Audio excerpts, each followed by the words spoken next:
ভিয়েতনামে বাংলাদেশের প্রথম অনুশীলন সম্ভাব্য সবাই থাকলেও নাই হামজা চৌধুরী। ২২ মার্চ অনুশীলনে যোগ দেওয়ার কথা থাকলেও চৌধুরী এসে পৌঁছাননি। ভিয়েতনামের বিপক্ষে তাকে পাওয়া যাবে তো? দলের বড় তারকা মাঠে ওর প্রেজেন্সটাই বদলে দেয় আবহ, কিন্তু সেই তারকাকে ছাড়া অনুশীলনে বাংলাদেশ দল নিশ্চয়ই বড় কিছু হয়েছে, নয়তো হামজা কেন নাই? হামজার যে আসার যেই তারিখটা ছিল ওইটা অনেকের কাছে কনফিউজ ছিল। কেউ বলেছিল ২১ তারিখ। আসলে আমরাও সেইভাবেই তৈরি করেছিলাম যে ২২ তারিখে হামজা আমাদের এখানে জয়েন করবে।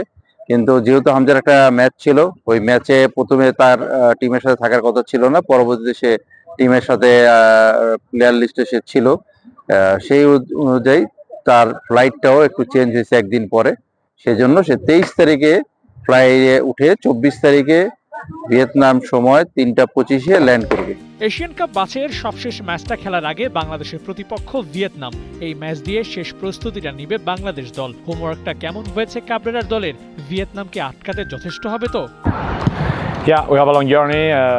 হ্যাঁ, আমরা একটা দীর্ঘ ভ্রমণ করেছি, তবে প্লেয়াররা ভালোই রিকভার করেছে। আমার প্রত্যাশার চাইতে ভালো করেছে। আমাদের কিছু হার্ড ট্রেনিং সেশন ছিল। আমরা খুশি আমরা আমাদের টার্গেট চেজ করতে যাচ্ছি, তবে আমরা ঢাকায় পর্যাপ্ত অনুশীলন করতে পারিনি। ম্যাচের আগে আরও ট্রেনিং দরকার।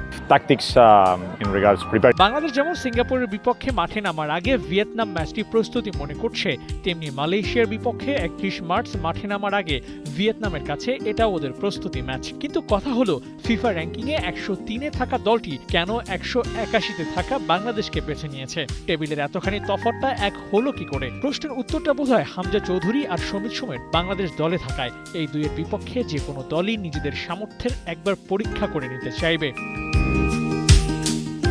ভিয়েতনাম নামে ভারে বড় দল, ফল বাংলাদেশের পক্ষে আসবে কিনা তা হলফ করে তাই বলা যায় না। তবে এই অভিজ্ঞতাটা কাবরেরার দলের জন্য নিশ্চয়ই কাজে দেবে। সিঙ্গাপুরের বিপক্ষে ম্যাচ জিতলে এশিয়ান কাপ কোয়ালিফায়ার্সের র্যাঙ্কিংয়ে ৩ থেকে ২ ওঠার সুযোগ পেতে পারে বাংলাদেশ। হামজাদের জন্য চ্যালেঞ্জটা এখন র্যাঙ্কিংয়ে উন্নতি করা। আবু নাইম, ৭১।